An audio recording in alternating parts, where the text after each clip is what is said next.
You're listening to the TV Obsessive channel, presented by TVObscast.com.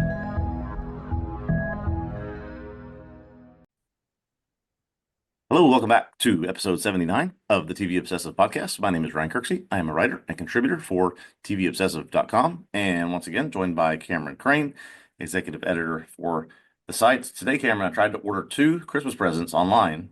Both of them came with notes saying your order may not arrive before Christmas. So I'm starting to stress out a little bit. The holidays are not supposed to do that to me.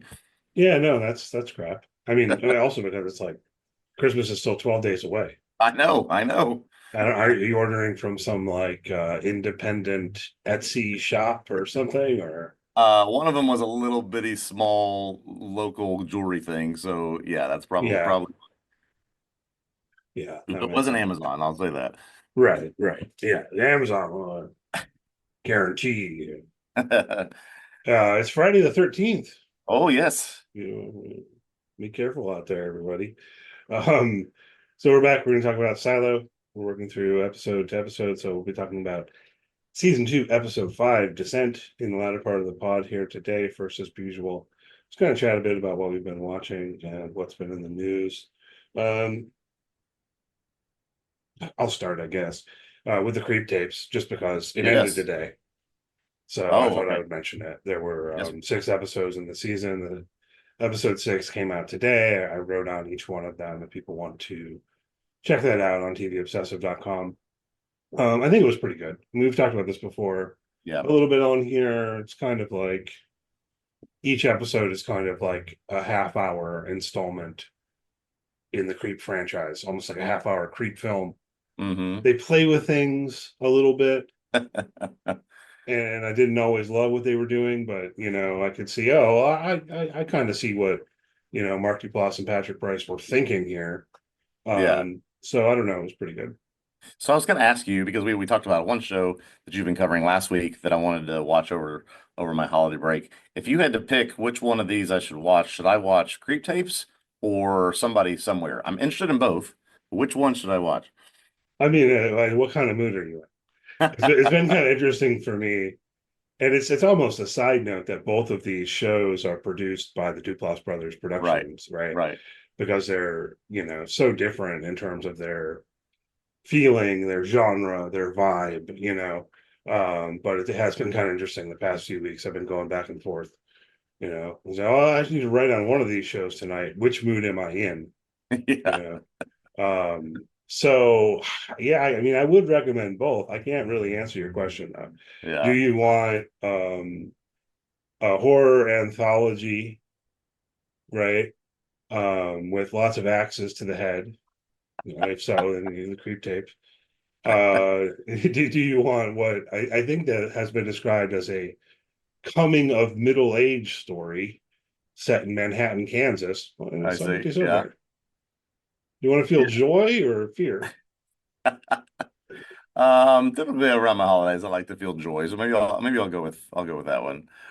Yeah, Not sounds too many good. axes in the heads for Somebody Somewhere, I presume. So we'll probably go that direction. Yeah, no axes in the heads and somebody somewhere. That's not. I don't think that's a spoiler. I will Yeah. say, I mean, part of what I always enjoy about Creep with the films and the Creep tapes, there is also humor Yeah. of a certain sort. He has this kind of dark humor. You've got this guy played by Mark Duplass who, Yeah. like in this week's episode, he talks about the movie Forrest Gump a bit and how much he loves Forrest Gump. So there's humor in it. But Okay. Okay. what about you? What have you been watching this Well, week? yeah, speaking of feelings, if you want to feel something, I don't know if this necessarily qualifies as television, but it did come out this week and it came out on HBO and Max. So I checked out the documentary, the Christopher Reeve documentary called Superman, Super hyphen man or Super slash man. Boy, ooh, Yeah, this thing it's won a lot of these documentary awards that have already happened so far this year. So I was like, man, I'm very curious about this. Obviously this all happened when you and I were growing up in the 90s and he was a mega star playing Superman and was paralyzed from a horse riding accident and then died, I think 9 years later.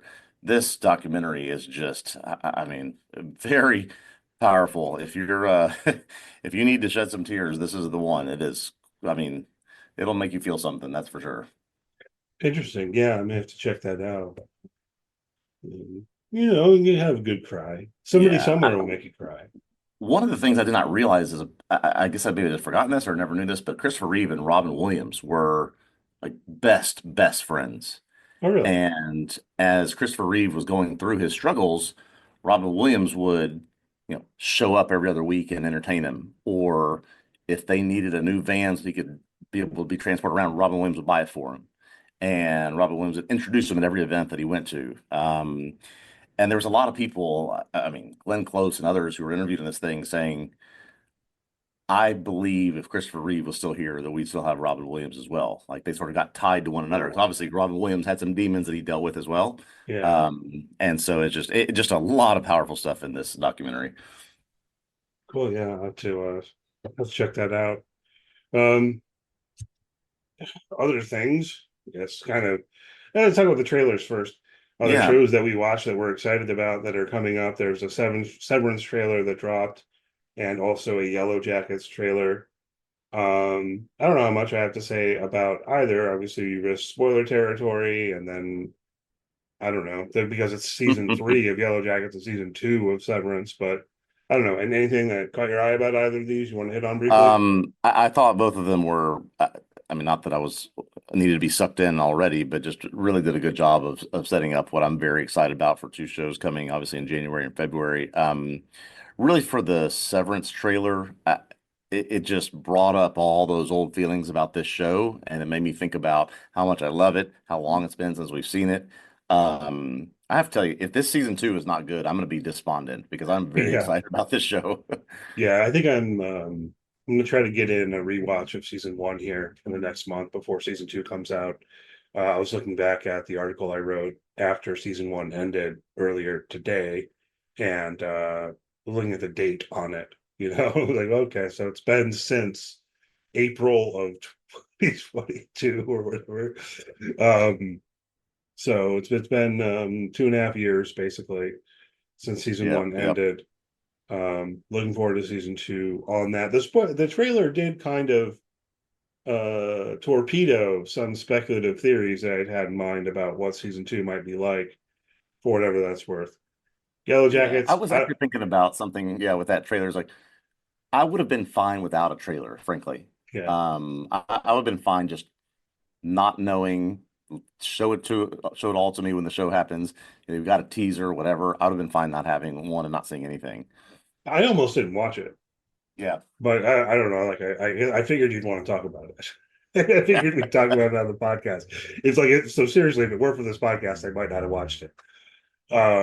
And equally with the Yellow Jackets one, although they kind of teased me on that run with Hillary Swank, and so I thought it might give us a little bit more to go on in terms of Hillary Swank's character, and it didn't. I have no idea if Hillary Swank here is playing surviving Yellow Jacket or some other kind of character from what we saw. She's just sort of in it very briefly at the end. No Yeah, idea we, who we she's just playing got a whatsoever. yeah, just a glimpse of her. We didn't get any Joel McHale from what I saw in the trailer. So yeah, a lot of plot it seems like to do in this upcoming season. A lot of things to tie up. Adding new characters can work. It worked with Elijah Wood last season, but let's just, you know, I'm still confident. Let's stick with what's worked, I think. One thing is, like, I feel like they've played coy, sort of, about Yeah. whether there are other survivors. I apologize if anyone feels like this is getting into spoiler territory. I don't really think it is. It's just like the way they talked in season 1 kind of made it sound like there weren't, or I mean, it almost feels a little bit contrived then to say, oh, but actually there are, but we just didn't mention because of course we all already knew, and it did a little bit wonky. So I don't Yeah. know if they can do too much more of that. I think if we're going to find out that there are more survivors, we need to get them all out there here in season 3 and stop playing that kind of game, as it were. We'll see. I would hate to be, 4 or 5 seasons in and we're still introducing people. We need to, yeah, let's build our roster and let's play the game from there. Absolutely. Yeah, yeah. Other things in the news. I just saw this earlier today. The Apparently we're going to get a Malcolm in the Middle revival series of maybe just 4 episodes. I feel like we've talked about the show on here a little bit before, and maybe you haven't seen it. Is that correct? Or do you I ever have watch Malcolm in the Middle? seen. So this was as my son is running through old sitcoms. This is one of the ones he's on right now, and so I've caught, you know, 15 or 20 episodes with Right, him. right. So I've seen a Mhm. lot of the show before. We get a sense of the sentimentality and the humor of the show. I certainly know the impact of this show. So yeah, the whole short-term revival of it all has me a little bit curious as to what exactly that means. But it sounds like they're going to get Frankie Munoz and several of the old folks back again to do this. Yeah, it's rather odd, right? I mean, I was a fan of the show back in the day. I'm recalling now when we talked about this before, you saying basically what you just said, and me saying, I tried to revisit the show recently. It kind of felt a Hmm. little uncomfortable, like this is like an Yeah. abusive household context, maybe, Yeah. maybe I don't know. It's all mined for humor, and certainly with the style of it and all of that, and the Bryan Cranston of it all.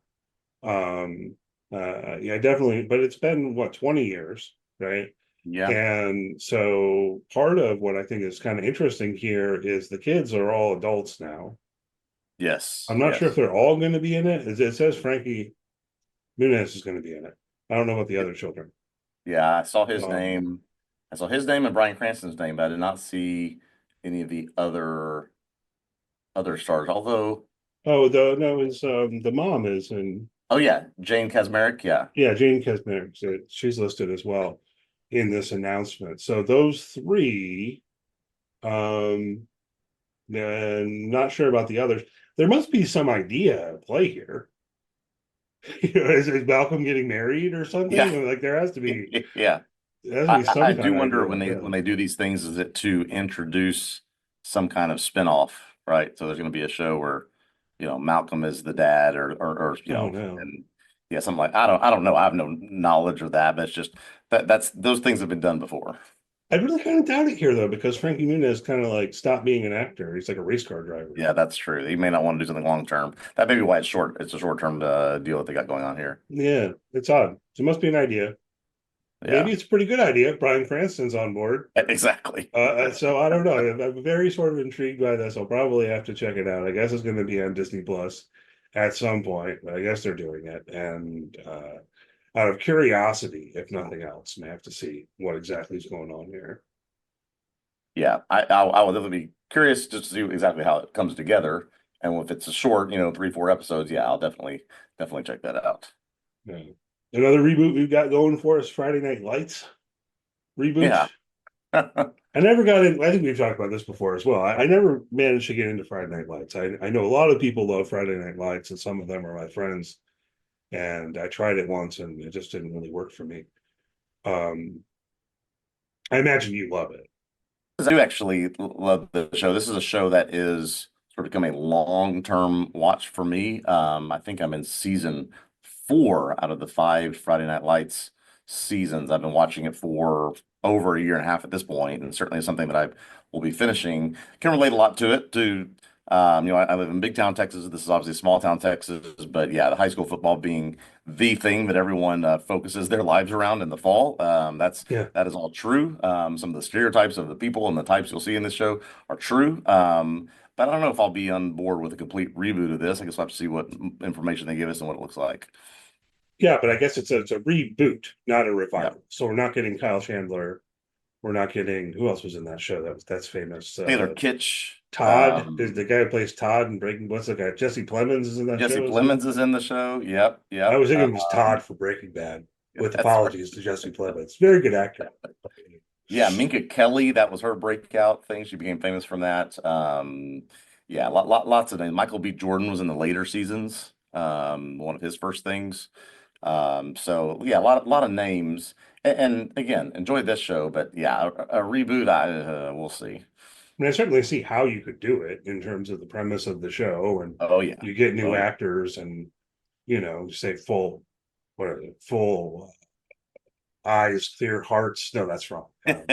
Clear eyes, full hearts can't lose. Yeah, there you go. See, I got have awareness of Yeah, and We're I gonna have to was work. We're gonna have to work on your Texan before you yeah. make your move. I mean, and it's fun because I'm a football fan, so it seems like maybe I should be able to get into it, but I think it is something about that, like, you know, I don't know, the background kind of ethos, small town Yeah. Texas, everything's all about football. And it's just I struggle to get into it personally. Um, I'm a city boy, I guess. Yeah. Um, what else here? HBO is ending its deal with Sesame Street.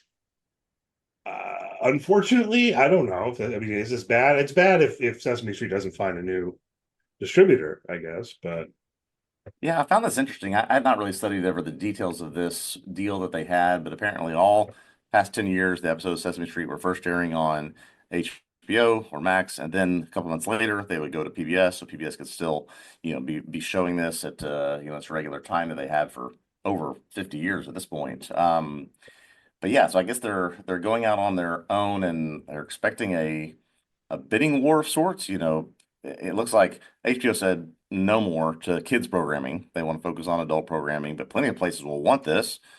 I think the references Amazon, Apple, other places might want something like this that I mean, it's going to get a lot of eyeball, clearly. yeah, I would think. Um, it's odd for me. I mean, this is actually one where Sesame Street being on HBO never really felt like a fit for me. Yes, So yes. I don't know how upset to be. I'm presuming if Sesame Street is supposed to be on PBS, right? I As you agree. say, they've had this deal where it has been on PBS later, so apparently they'd be looking for a new deal that's like that, I would Right, guess. exactly, exactly. And then that enables it doesn't have to be fully funded by PBS, right? It's being funded by HBO or whoever else might pick it up. Looking at this article, it appears they're also thinking about playing with the format a little bit and having Yeah. longer stories. I don't know how I feel about any of that either, honestly. But I mean, I'm just because I grew up on it. I know my kids grew up on it. Just such a traditionalist when it comes to this show and think it's brilliant for what it tries to do. I hate the idea of messing with it, but yeah, we're old and what do we know at this point? we're old, and I haven't watched it in decades, and I still think of Elmo as like the new guy. Yeah, exactly. So that's where I'm at. It's like, who's Elmo? Right? Bert and Ernie. Um, Another industry news type thing here. You want to talk about Hot Ones? Yeah, I don't know that we've ever talked about Hot Ones in this show Mm-mm. before. I mean, this is a show. I don't know that we call it a television show. It's a YouTube program Sure. that has become. I mean, is this the most popular talk show in the world right now? I think it might be. I mean, this is now a regular premiere stop when anyone is doing a press tours to go on this show. And if you're not familiar with this YouTube concept, what they do here. The host sits down across from whoever the guest is, and they have a series of wings in front of them, buffalo wings, and with increasingly hotter and hotter and hotter sauce that is on the wing. And so as they eat through these things, the actor or the athlete or the performer or whoever it is, most of the time becomes more and more vulnerable as they go through this. Yeah. And they're just like crying and can't handle it, and needing to take a break. It's funny, but it's also very well done. There's actually, I have a Samsung TV at home. There's a Hot Ones channel you can just go to. Oh Sometimes I'll just yeah. turn that on because it's just episode after episode after episode. And so this group has been, I think it says they've been a part of BuzzFeed for some time.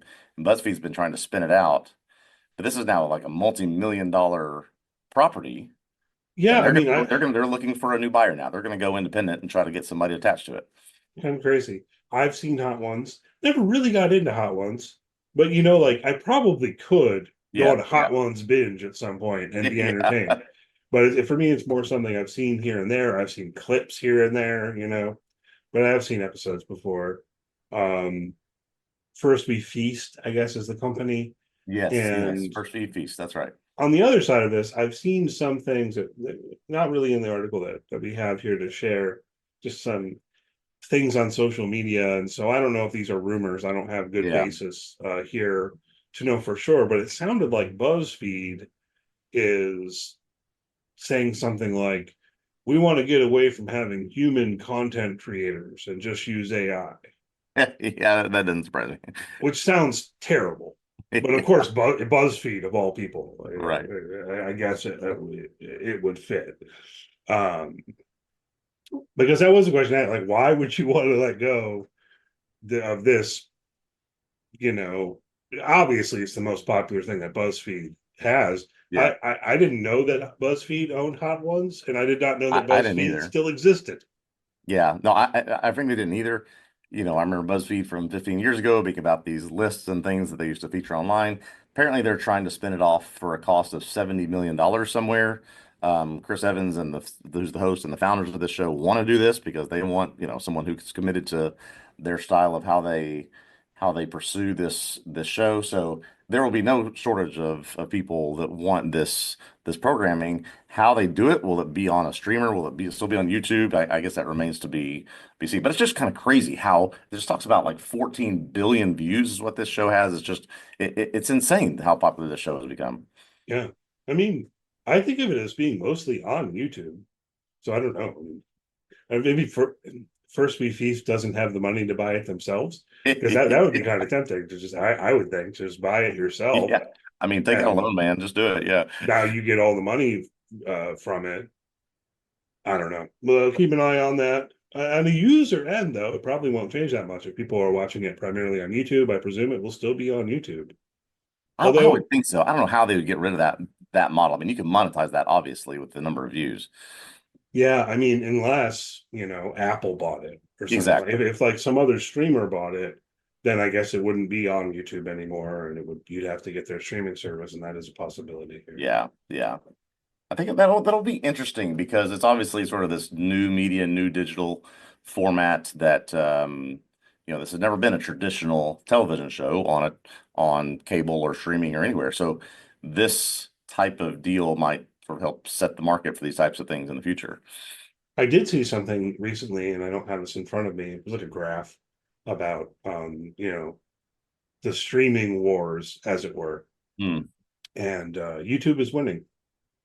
Oh, yeah. I don't know if that surprises anyone, but it was like YouTube way out ahead, and then like Netflix, in terms of what I think it was number of viewers, or whatever. Yeah. Well, that makes sense. Yeah. I mean, I use YouTube all the time. Yeah. I I mean, every single day. And when I'm at the point where I just can't commit an hour to a show right now. I'll go fire up one of my favorite YouTube channels and just do something for 12 or 13 minutes. And that's just how I mean, I'm on all the time. Yeah, indeed. It has started to annoy me sometimes with the ads. They've started to do some, Yeah. how they do the model where the ads at the beginning. Okay, I'm used to that. I don't know if Yeah. you've encountered this, but recently I feel like they've started putting ads in 1 minute into the video or something like that. Yeah. It's like I start watching it and it's like, oh, here's an ad. Well, nothing happened yet. Come Yeah. on. Oh, I can't stand that. Yeah, you've touched it earlier. I just Yeah. I mean, I guess you could. I think if we paid for the YouTube Premium or whatever, then you could get away from that. But exactly. I Exactly. don't. I don't.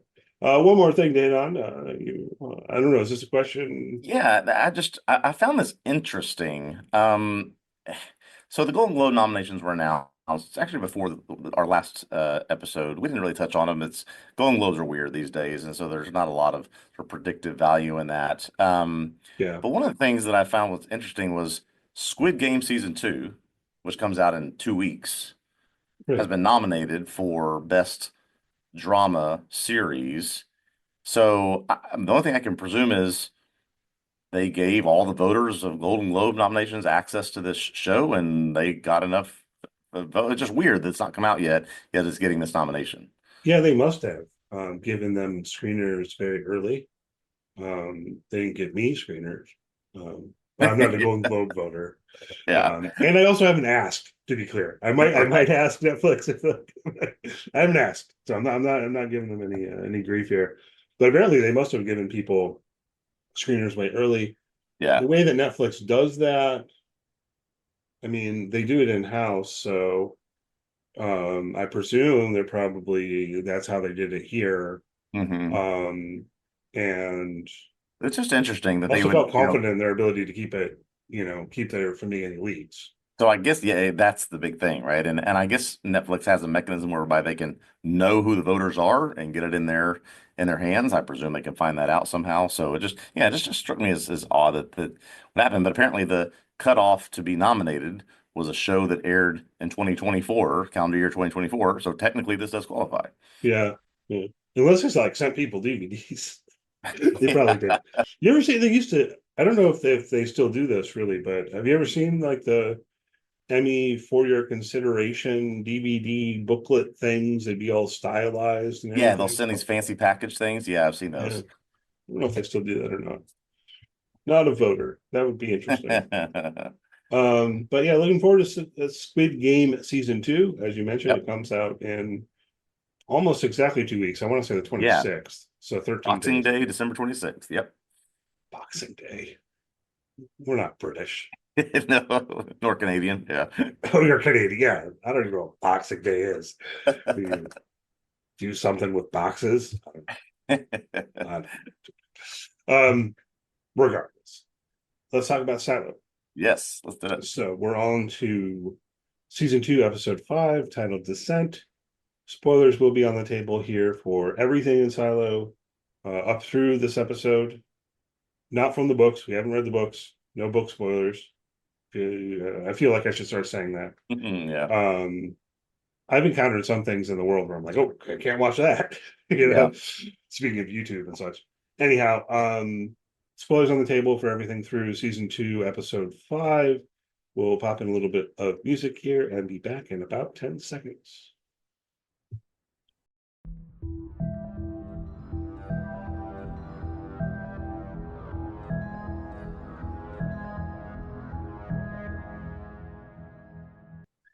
Okay, we are back to talk about Silo Season 2, Episode 5, titled Descent. This episode is written by Jenny DeArmond-Strand and directed by Amber Templemore.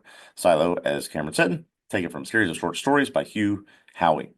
While Juliet is in the middle of looking for a helmet for the suit she's creating, Solo confides in her that the water level is slowly rising in Silo 17 and asks her if she can fix the water pump because his home is going to flood in 10 months.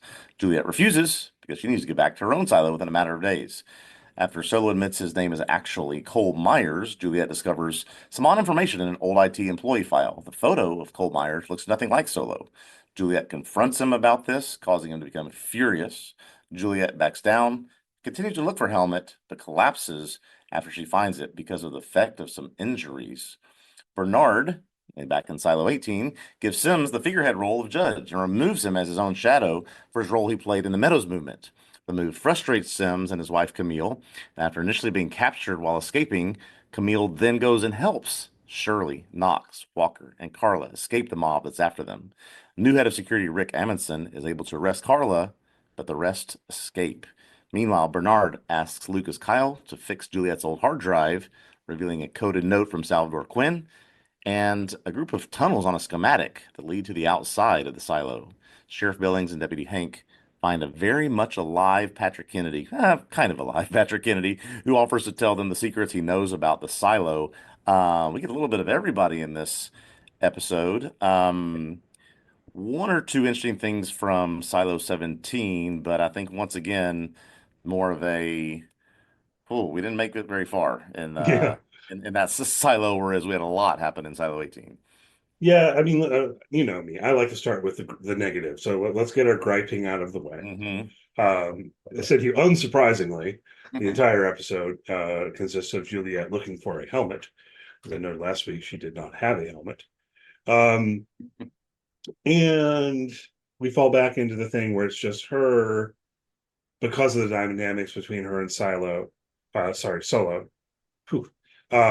Thankfully, we were cutting back and forth between silos because the action in Silo 18 was pretty good, right? And it definitely caught my attention.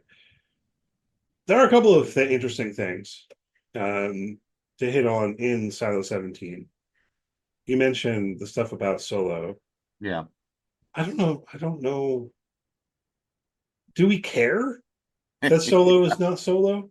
Do you Yeah, I care? mean, did we expect that his name was Solo and that played some sort of important role in what they're doing there? Yeah, I don't know why that would matter. No, it Um, is more than that.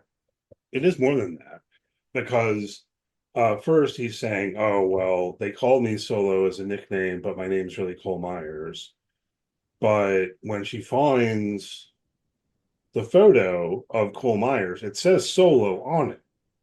So it would seem that this character we've come to know is not who he says he is. I'm still just not sure how much I care. yeah, and what does it matter to Juliet? Why? What does it matter to? Why are you keeping that from her? Do you think she's some sort of someone's infiltrated this that knows secrets that he's not supposed to share? I just yeah, I can't comprehend yet what would be the reason why he would need to do that. Yeah, I don't know why he would need to do it, and I guess I am curious about that. The way it plays makes some sense, um, because he freaks out when confronted about it.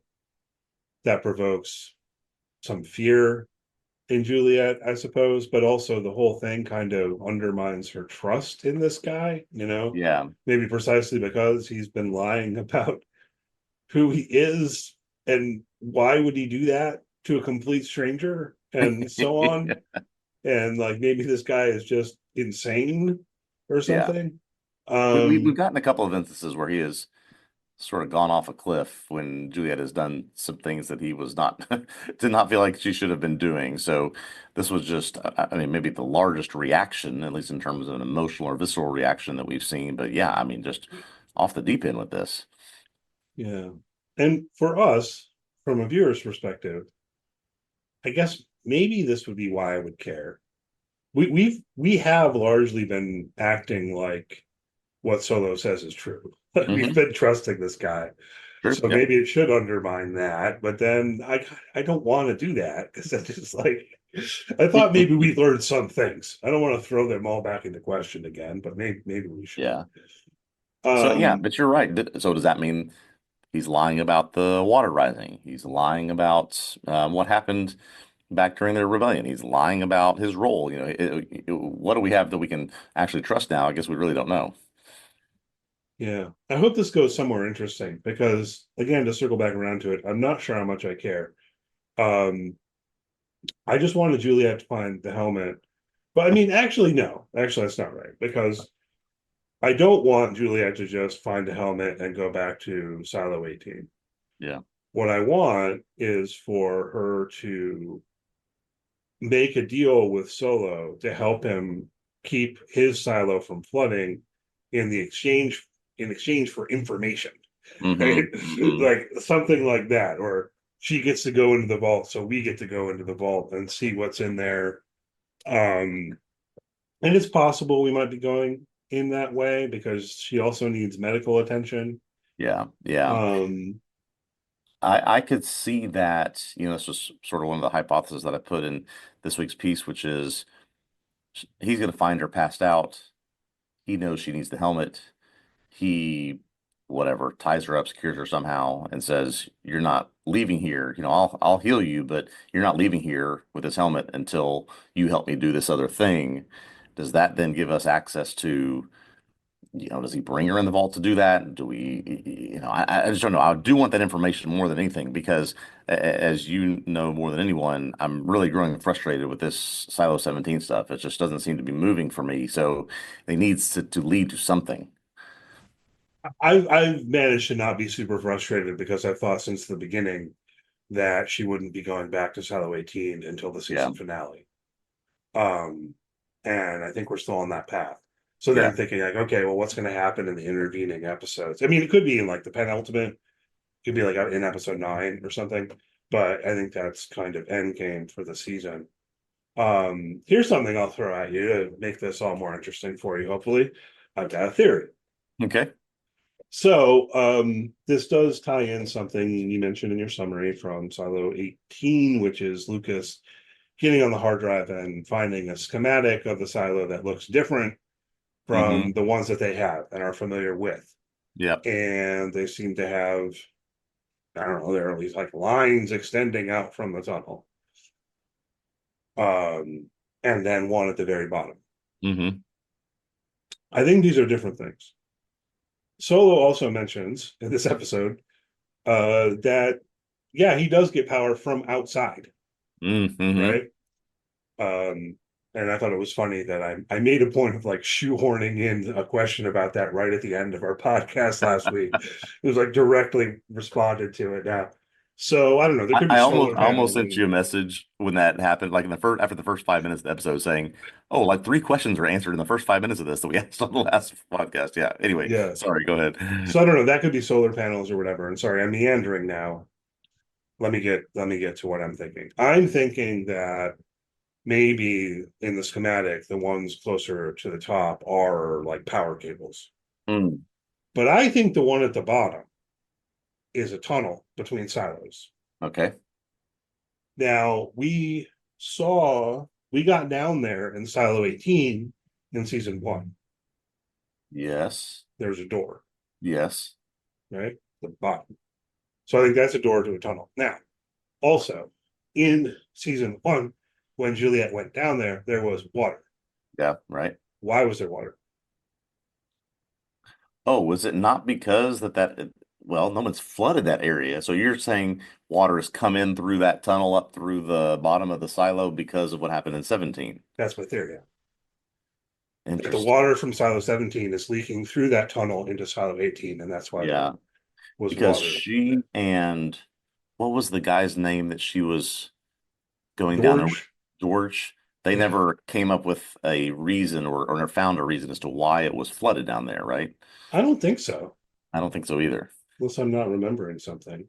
But now, so this is my thought that okay, well, so if Juliet manages to put that together, or Silo puts it together for her, that might be part of what will motivate her to help him, because if she realizes that the flooding in Silo 17 is also a threat to Silo 18. And also then I'm wondering, like, if that is a tunnel, does Solo know that? Yeah. And does he ultimately say, reveal that information?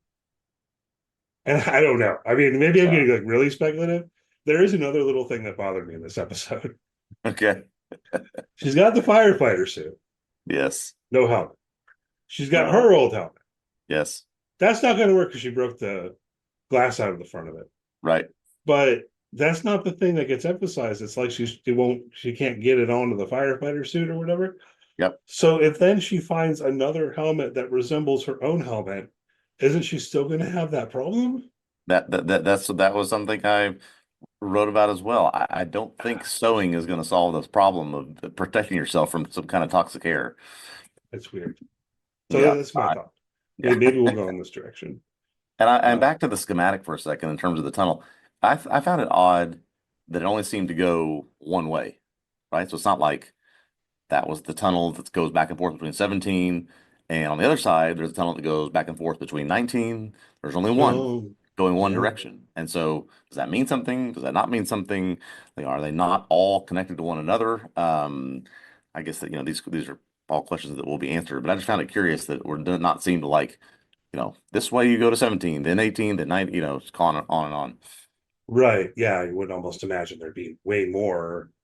But who knows? I mean, one thing to kind of segue in the direction of talking more about the action in Yeah. Silo 18, I was kind of happy with how fast things moved there. I didn't necessarily expect that. Um, Yeah. Bernard looking into it and so on happened like right away.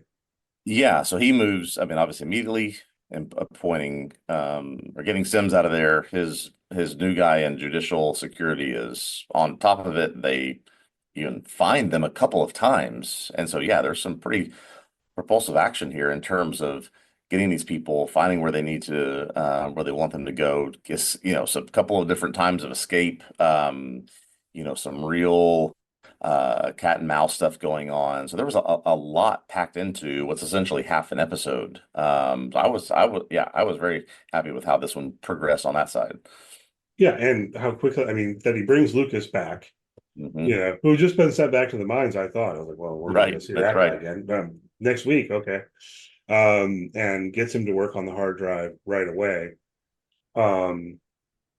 Which I think he's using Lucas because he's not supposed to be doing what he's doing. I think Yeah, Bernard's breaking the rules for the first time. I think you're right. I think that I, I seem to latch onto the conversation of, yeah, he could go have anybody in IT go try to read this hard drive, but he thinks that, I guess, of all the people he knows that are in the mines, he's aware of this conversation or some of the conversations that Lucas and Meadows had. He knows that his brain is working in a direction where maybe Lucas is starting to figure some things out. So let me put my thumb on him and start to control him a little bit so that we can sort of rein him in some. So what better way to do that than to hold his sentence over him and make him do exactly what you want? Yeah, and he manages to get on that hard drive pretty quickly. Also, Yeah. they're not dragging things out on this front. He's found Salvador Quinn's letter. It's Yes. like a love letter, but then it goes into code. That is as far as we get. We don't learn what it actually says in the coding part Yeah. yet. There is I mean, this is not necessarily a spoiler. There is an episode in the future that is titled something to do with Salvador Quinn. So I presume there is a lot of information coming about this in the future. Yeah, I think we'll get it by the end of the season at least. What's in there? When they've set it all up that way, right? Meadows was freaked out about this, and she wouldn't tell Bernard, but now Bernard's on top of it, and so I think we're gonna figure that out. I don't know if that will be immediately, probably not. Um, let's see. You mentioned how Sims's wife, Yeah, Camille, helps Knox and Shirley at least. right. Walker seems to have gotten away otherwise, right? Carla gets caught. I don't know. Any thoughts about why Camille is doing this? So it appears that she is a former raider. We know that she's got the uniform. She has some authority of sorts. I mean, it could be as simple as she is just not on board at all with how Bernard has been treating Sims after he's been nothing but loyal to him forever. But I didn't know if it was that plus sort of having sort of a moral crisis here and want to do the right thing. I don't know if it's a combination of those or not. It's an odd move. She's always been a little bit I don't know what's a good word, squirrely or Yeah, something, and never been exactly sure what exactly her motivations were. yeah, I mean, part of what's odd about this is Bernard knows that she did what she did, and yeah, I'd have to presume that she knew that Bernard would know, right? yeah, So it's yeah, not like she undermined the attempt to capture these people secretly. She intervened in a way that will be known. yeah, And I mean, I guess you could take that as I'm sending a message that you need to respect my husband more or something. I just don't know if it quite. yeah, or almost that. Yeah, I mean, it seemed like she loves her husband a tremendous amount. So I don't know why she would do this, but almost like she was burning the bridge behind her, right? Or burning the ship so she can't return home. Yeah, it seems like you're not going to be able to really um, be have some sort of connection with Sims if Sims and Bernard are still, in some sense working together because they know exactly what you did. Yeah, it's odd, I think. Yeah, Curious to see where that goes. Hopefully it goes somewhere that makes more sense to me. It just doesn't resolve for me exactly why she did yeah, it would make sense to me if she did it and got away with it, as it were, and yeah, her goal was to simply undermine the new head of judicial by making his mission fail, yeah. to say, But, well, but they have a kid, shouldn't have right? kicked Sims out of that job. Yeah, they have children, right? Or at least one child.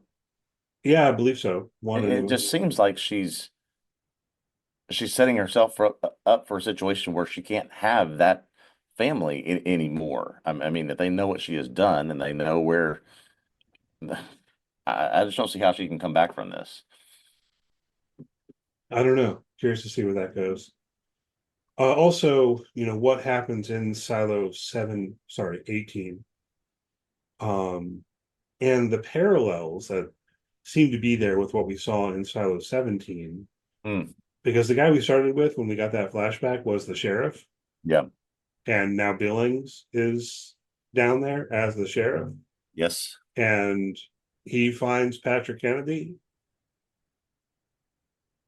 What about Patrick Kennedy? Yeah. Who seems to be on the verge of wanting to tell them everything he's learned. I don't know what he learned while he was imprisoned for helping Juliet, or while he was, on this mission to firebomb the mob on behalf of Sims. I'm just not sure what he could have learned. But what did he learn before that? What did he learn when he was helping Juliet last season? Yeah, we don't have any sense of that. We Do don't you really remember? know. I think we did. I was refreshing Oh, my really? memory a little Okay. bit. So I was kind of like hoping you remember better than I did, but apparently not. I had to refresh my I memory a remember little bit nothing. on this as well. It's like what exactly did happen with Patrick Kennedy? And so apologies to hardcore Silo fans out there if I am not remembering any key details, but what did happen in season 1 is Patrick Kennedy helped Juliet with that hard drive. Okay. And I believe he saw the cleaning footage, the Yes, he saw that. whatever her name is, Carmody or whatever, the footage that makes it look like it is safe outside, Yep. lush and Yep. green and all of that. And I believe he helped her when she projected it around everywhere. Yeah, that's right. He was yes, he was able to sort of help them, yeah, do the full silo projection. Yes. Yeah. And then he got caught. And so, unfortunately, Ryan, I think Patrick Kennedy might be under the impression that it's safe to go outside. Yeah. Yeah, that I don't know how I feel about that. If he's declaring himself as someone that can share all the secrets, and his secret is something we already know to not be true, I guess on one hand, it would be disappointing that we don't learn more than we already know, but on the other hand, it would lead to some really interesting plot of, look, we heard from a firsthand witness who saw a video. It is not like that out there. We're going to push the agenda of we're going to go find out. That would be interesting. I mean, it does lay the groundwork for a plausible path for that kind of rebellion in Silo Yeah. 18, which we don't want to happen, really, because we don't want all these people to No. die, because we know it's not actually safe outside. The other thing I thought was kind of weird about this is, all right, so first I thought that the raider shooting Patrick Kennedy was part of Sims's plan, Yep. intending to kill Patrick Kennedy. Yep. Now, we didn't talk about this last week, but last week we found out Patrick Kennedy was still alive. That Yes. made me question that idea, right? And I thought maybe Sims was going to give him the memory erasing drugs as they talked about, or something like that, but apparently not. Now, this week, I'm back to thinking Sims's intention was to kill him, but the guy missed. I mean, he still hit him, Yeah. but he hit him like in the shoulder as opposed to in the heart or whatever. Is that how you read all Yeah. this? Yeah. I would agree with that. I don't know that Sims ever saw Kennedy as more than just a pawn to get what he wanted, a pawn to help start, kickstart this, not only the movement against Meadows, but this rebellion that looks like, he's incited that. He's incited the mob justice against the four that went up to judicial. It just, yeah, I don't know that he saw Kennedy was more than that. Yeah. I guess part of why I mentioned this is it's still a question in my mind as to whether they actually do have drugs that can erase your memory. Yeah. I'm leaning towards thinking that they do, for various reasons, like if there have been all of these rebellions that people weren't aware of and Yes. stuff like that, but hasn't exactly It been confirmed. also, it was a little bit revealing that the conversation Dr. Nichols has with Bernard in this episode, he talks about all of the um, things he would do for IT and for the silo because he was asked to. It can't just be that he would tell parents he's removed their birth control when actually he hasn't. There has to be other things medically. He says he's helping people to help with his integrity. There has to be other things that doctors are being asked to do on behalf of the silo to keep things in order, keep things in line. That may be part Yeah. of it. Yeah, maybe giving memory, erasing drugs. I'm glad you mentioned this because we should hit on it, and I think we keep kind of skipping over the stuff with Dr. Nichols because it feels minor. But I Yeah, don't think yeah. we've hit on the question even at all here on the podcast of why it is that they are keeping people from having children, tricking them into thinking that they will be able to have children, but not actually removing the birth control, and what's going on with all of that. Do you have any thoughts on that front? Um, that whatever has happened outside, this is sort of a lost island situation where, it's affected us and we can't have children, or a lot of people can't have children because, we have been impacted biologically somehow by what's happened. I don't have any real great theories about this, but, other than they'd all just want to control the number of the population of the silo, and they don't care if they give people false hope or not. Yeah, but it's another one of these things that just it goes a step further than makes rational sense Yeah, to yeah. me. And so I'm glad this has come up to raise it as a question on here, and so I can make that point. Now let me flesh it out. Right? It makes rational sense to me to say we're all living in the silo underground, Yeah, and we have to have a control of the population. We can't yeah, have too many people, so yep. we're going to make everyone sterile with this birth control that can be removed. Make like with all women have that like pill thing, which I think works, right? Actually, whatever it is exactly. And then we're going to have occasionally a kind of lottery or what have you, where if you win, then you can be approved to have your birth control removed and have Hmm. children. Clearly, some people in the silo do have children, Hmm. right? Um, I mean, so why make it seem like you removed the birth control when you didn't? I mean, I guess, all right, now that I'm talking this through, I guess it has to be they are making decisions about who's allowed to have children on the basis of criteria about those parents or potential Yeah. parents rather than by chance. And they're telling people it's by chance. Still seems a little thin. Yeah, it could be that they are allowing those who they feel are more dedicated or devoted to the silo and to the pack to really have their birth control removed, and allowing the appearance of freedom for others who may not, or just, we're going to give this opportunity to lots of people, a sense of, yes, we are being benevolent to you, and actually, behind the scenes, we're not.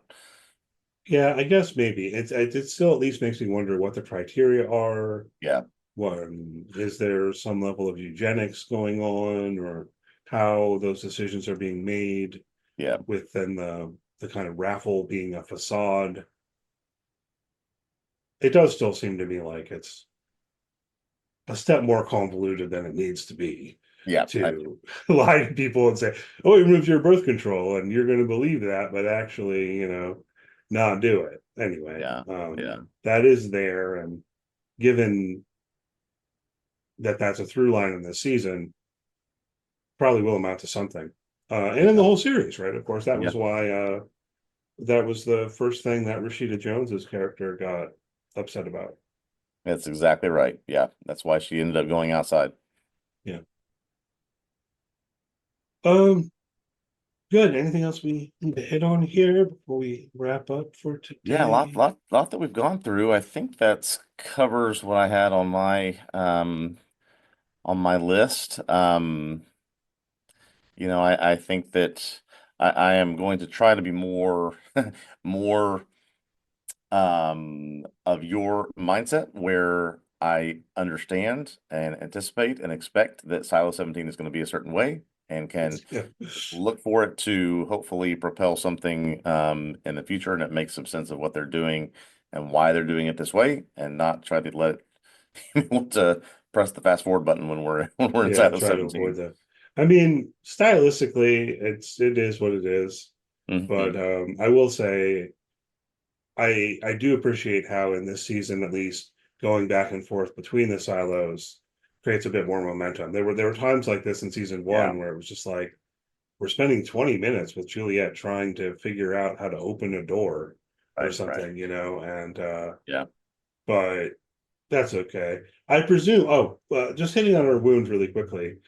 I presume this is from her breaking into the lockers, and that she got a wound that's like infected. Is that Yeah, what I you guess that think, or? probably is the case. Yeah, she was slamming her arm pretty hard against those things and trying to rip them off, and yeah, probably did some real damage to herself. Although we saw her bandage herself all that up, and certainly did not see the this wound grow to that, to what we see here, which is really gnarly. Yeah, not good. But I think that's the device now to let it be something that Solo says he can fix or help with if she gives him what he wants. I think that's going on. The only other possibility that occurred to me would be if it was some effect from the fact that she was outside. Yeah, that's But true. I don't know. But given how she was banging those lockers, like I was actually thinking, like, girl, you're Yeah, gonna hurt yourself. What are you doing? exactly. You're gonna break both your arms. Yeah. So I would imagine it's from that. And we'll see where it goes. Yeah, as you said, I think Solo's gonna find her and he'll have some medicine and we'll proceed from there. And Yeah, yeah.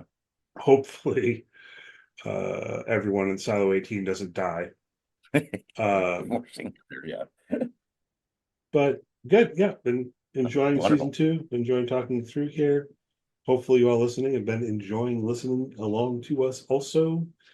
Thanks for doing so. If you enjoyed the podcast, please do leave a good rating, review, all that good stuff. If you're watching the YouTube video, hit the thumbs up, subscribe to the YouTube channel. Appreciate it. Check out TVObsessive.com. You can find recaps of each episode of Silo. There's Ryan is writing week to week on season 2. I wrote on season 1. If you want to go back to the season 1 archives for whatever reason. And also articles on other shows I hope you might enjoy. Follow TV Obsessive on social media, search for TV Obsessive, and we'll be back next week talking about Silo Season 2, Episode 6. All right. Looking forward to it. See you then.